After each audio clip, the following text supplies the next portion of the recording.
Moi, ma mère ne sait toujours pas ce que je fais. Ça fait 6 ans que j'ai cette activité-là et je suis prêt à parier qu'elle serait pas capable d'expliquer très correctement à quelqu'un ce que je fais. Alors je donne l'exemple de ma mère, mais alors ça serait 15 fois pire pour mon père et puis toutes les personnes de ma famille.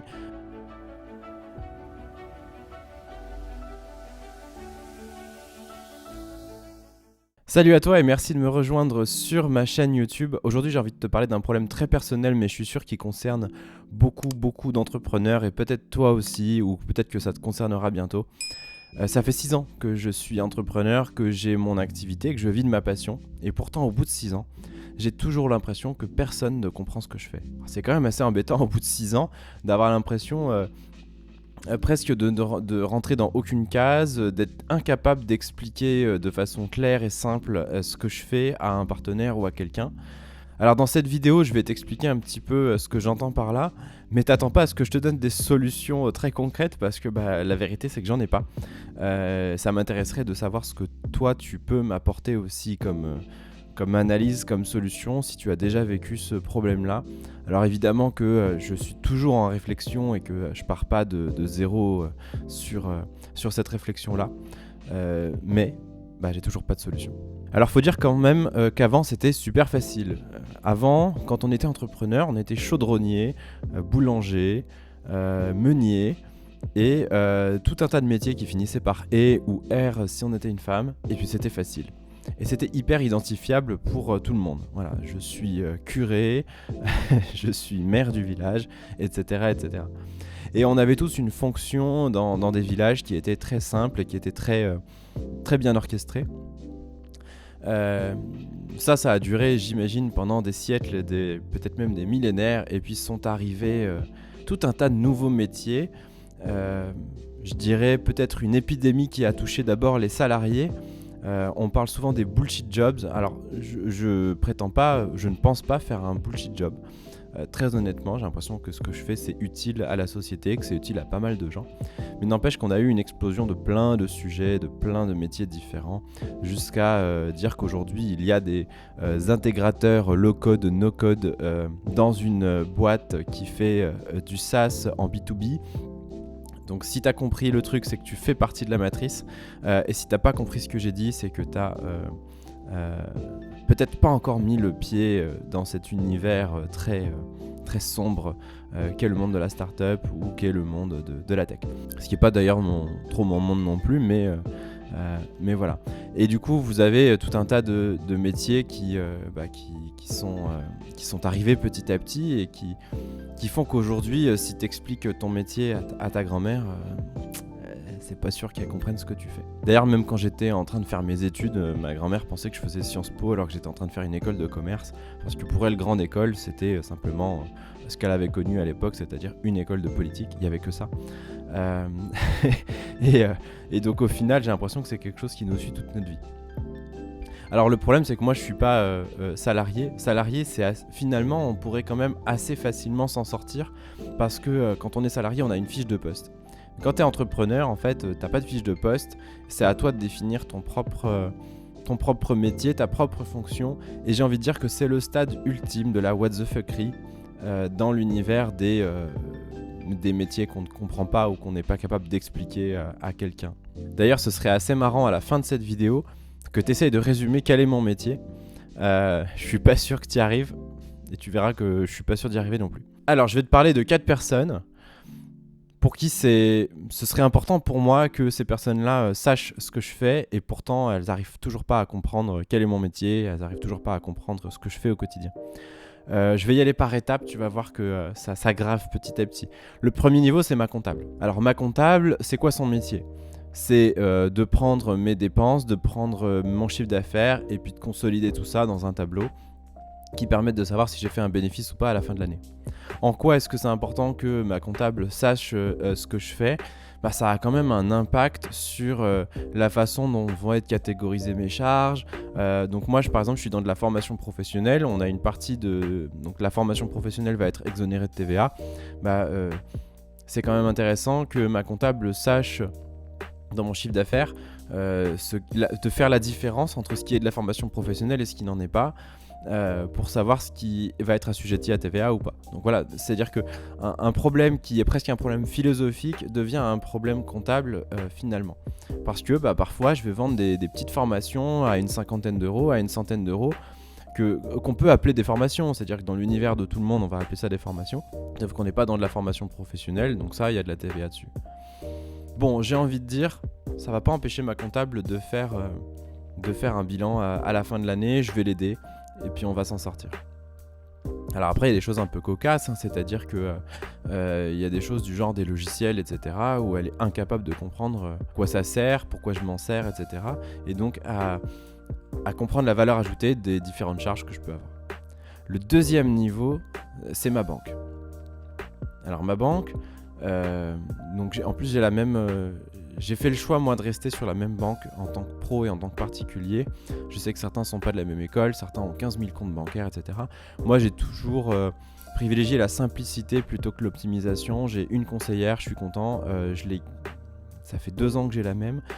Précédemment j'avais la même depuis 6 ans, donc je suis un peu traditionnel, un peu à l'ancienne, mais au moins ça me permet d'avoir un interlocuteur privilégié comparativement à tous ceux qui partent dans des néobanques, etc. Bref, pourquoi est-ce que c'est important que ma banquière sache ce que je fais ? Ça permet aussi qu'elle puisse me proposer peut-être des offres ou des choses. Par exemple, le fait de vendre beaucoup de formations qui sont vendues en ligne, peut-être qu'un jour elle pourrait s'intéresser au fait que j'encaisse par carte bancaire et que je passe par Stripe, par une plateforme d'encaissement. Alors qu'elle pourrait très bien me proposer un de ses produits qui fonctionnerait très bien.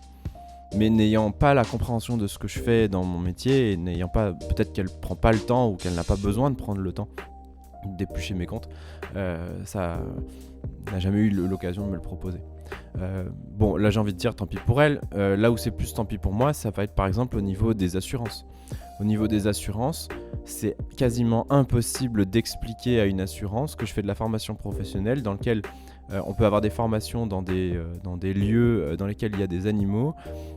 Par exemple, le fait de se déplacer dans une ferme pédagogique et d'envoyer des stagiaires là-bas, ça rentre dans aucune case pour une assurance. Donc ça veut dire que quand j'ai un rendez-vous avec une assurance, on y passe pendant des heures, on a plusieurs allers-retours, eux-mêmes doivent aller voir auprès de leur propre assureur, parce que les assureurs se font réassurer derrière, pour savoir s'ils ont le droit de me couvrir ou pas, etc. Et ça donne lieu à des discussions interminables, parce qu'en fait c'est assez compliqué d'expliquer ce que je fais. De la même manière, si je dis en cochant les cases que je suis centre de formation, comment est-ce qu'on justifierait un litige ou quelque chose qui arriverait pendant un tournage pour une vidéo YouTube ? Parce que ça fait partie de mon activité aussi, ça fait partie de mon job. Je fais des vidéos pour ma chaîne de mon métier actuel, pas pour cette chaîne-là. Comment est-ce qu'on gère ça s'il devait y avoir un problème ? Donc ça veut dire qu'ils n'ont pas une très très grande connaissance de l'entrepreneuriat, en tout cas des nouvelles formes d'entrepreneuriat, mais encore moins de ce que je fais. Alors ça, c'était le premier niveau. Le deuxième niveau, qui est plus problématique dans ta vie de tous les jours, et je suis sûr que c'est le cas pour toi si tu as un métier un peu hors du commun ou un petit peu qui sort un peu des sentiers battus, c'est ta famille. Moi, ma mère ne sait toujours pas ce que je fais. Ça fait 6 ans que j'ai cette activité-là, et je suis prêt à parier qu'elle ne serait pas capable d'expliquer très correctement à quelqu'un ce que je fais. Alors je donne l'exemple de ma mère, mais alors ce serait 15 fois pire pour mon père, et puis toutes les personnes de ma famille. Pourquoi je dis ça ? C'est que on n'est pas... j'ai pas un métier qui existait sur la période où ma mère était encore... à l'école ou dans le monde où on s'intéresse à plein de métiers, etc. On n'est pas de la même génération, et donc mon métier, c'est un métier, je veux dire, de cette génération-là, et qui d'ailleurs sera complètement obsolète dans quelques années, et j'en ai bien conscience. Donc ça c'est pas trop un problème, j'ai envie de dire, entrepreneurial, mais c'est plutôt un problème intrinsèque ou interne. C'est comment je gère le fait que dans ma famille, personne ne comprend ce que je fais, et qu'en gros, on a quand même l'impression que je fais des vidéos dans ma chambre, et que par miracle, il y a de l'argent qui tombe. C'est un peu l'idée que certains pourraient avoir de moi. Ou que je donne des ordres à des gens et qu'il y a de l'argent qui tombe. Donc, j'arrive pas trop à savoir aujourd'hui si ce que je fais est valorisant ou pas aux yeux des autres personnes. La bonne nouvelle, c'est que moi, je m'en fiche un petit peu, je vis pour moi et j'ai pas trop cette pression du regard des autres. Mais c'est vrai que je connais pas mal de monde qui ont été élevés dans une famille où on parle beaucoup de l'honneur que ça a de réussir ses études par rapport à sa famille. C'est-à-dire qu'on ne veut pas les décevoir. Et puis après les études, c'est d'avoir un bon travail, etc. Et ça fait toujours plaisir à des parents quand on devient avocat, médecin, etc.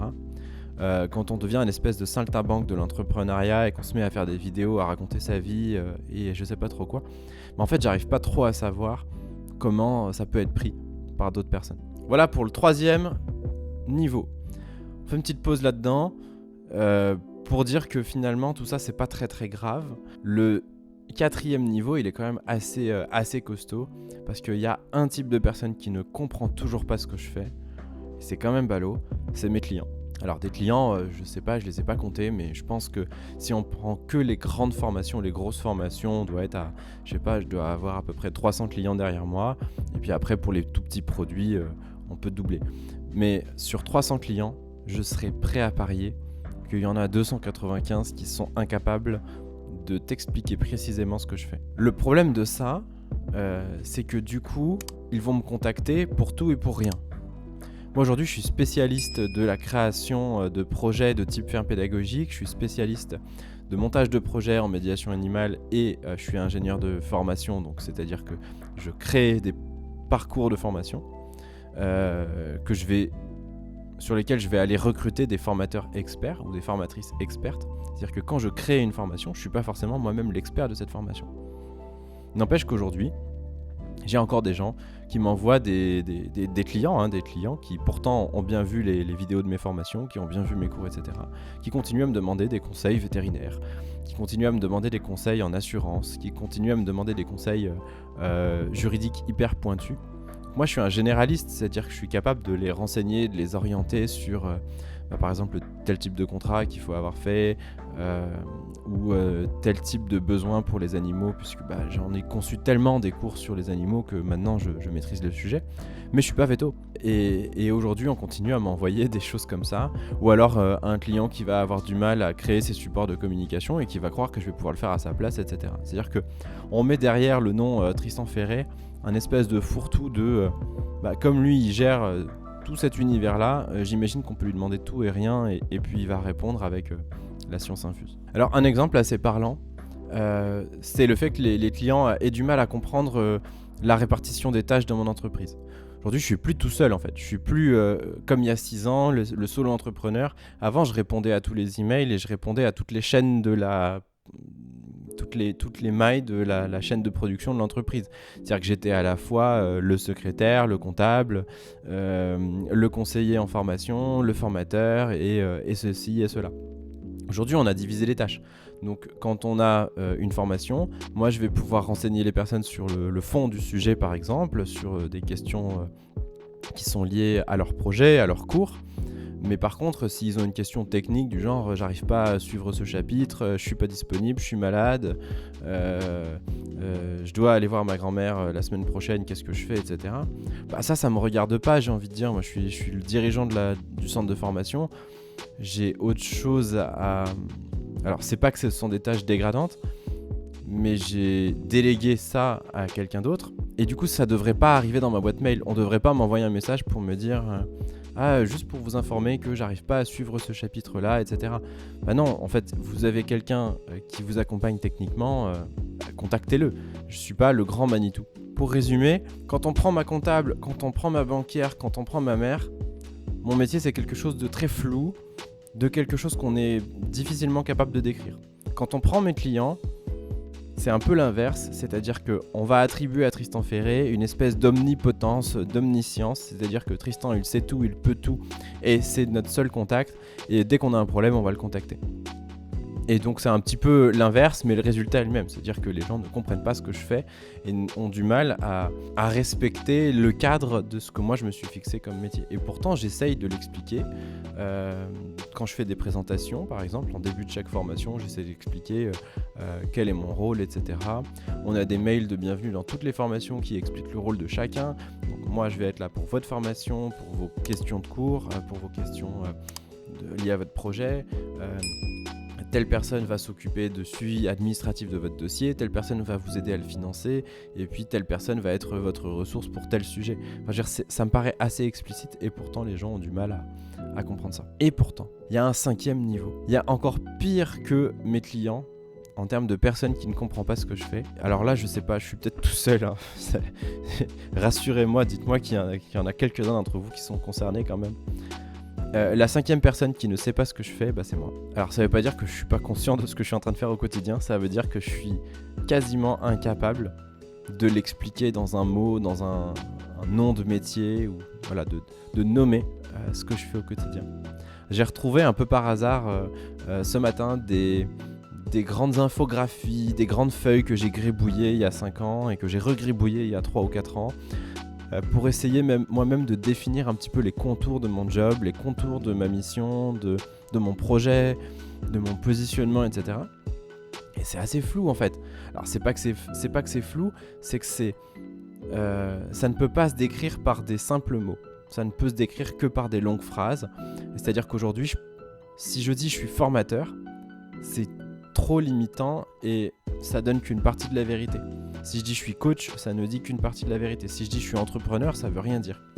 Donc le seul moyen que j'ai aujourd'hui, c'est de faire des longues phrases. Quand on me demande ce que je fais, c'est moi je crée des parcours de formation dans lesquels parfois je suis moi-même le formateur ou parfois je vais chercher des formateurs externes dans tel et tel domaine d'activité. Alors parfois il faut même que j'explique ce que sont les domaines d'activité parce que les gens ne savent pas ce que sont et ils ont raison, enfin je veux dire c'est pas grave, mais comprennent pas forcément les métiers sur lesquels je vais former ou les approches sur lesquelles je vais être amené à faire des formations. Et puis ensuite, il va falloir que je rajoute ensuite des petites virgules et tout un tas d'autres choses dans ma présentation qui est... Et en plus de ça, je fais des vidéos pour YouTube. Et en plus de ça, je crée des contenus, je crée des livrets, je crée des guides gratuits en ligne, je tiens un blog, etc. Voilà, donc ça fait quand même une très très grande phrase. C'est la seule solution que j'ai trouvée aujourd'hui pour décrire mon métier, décrire ce que je fais. Aujourd'hui, j'ai la trentaine. Je ressens quand même cette espèce d'envie un jour de simplifier mon univers, de simplifier mon métier. C'est un peu ce que j'essaie de faire en déléguant au maximum mes tâches. Et puis voilà, ce que j'aimerais un jour, c'est de pouvoir avoir, en tout cas ce que j'imagine pouvoir être atteignable un jour, c'est de pouvoir avoir peut-être 1 ou 2 ou 3 métiers maximum. Aujourd'hui, j'en ai 50. Ça me convient aujourd'hui, mais c'est vrai que ça nécessite toujours un peu de pédagogie. Voilà, donc c'est un vrai au secours. Au secours, dis-moi ce que t'en penses, dis-moi comment toi tu t'en sors avec cette problématique-là. Dis-moi si toi aussi t'as l'impression que personne ne comprend ce que tu fais, dis-moi si ça te pose problème, si ça te met mal à l'aise, si parfois c'est difficile à vivre. Pour moi, c'est pas forcément difficile à vivre, très honnêtement, mais c'est juste très pénible de devoir, plutôt que de dire je suis plombier ou je suis charcutier, de devoir faire des très longues phrases à chaque fois qu'on me demande ce que j'explique, et ensuite de devoir faire des phrases pour expliquer le sujet sur lequel je traite, parce que les gens ne savent pas forcément ce qu'est la médiation animale, et dans ce cas il faut repartir dans des définitions, expliquer, donner des images, etc. Donc voilà, je suis très curieux de savoir un petit peu comment toi tu vis tout ça. Évidemment, si les sujets que je fais te plaisent, t'intéressent et que tu as envie que je continue cette aventure de vérité, de transparence, que je continue à te raconter un petit peu ma vie parce que c'est ce que je fais, eh bien like cette vidéo, abonne-toi et puis à bientôt pour une prochaine vidéo. Salut!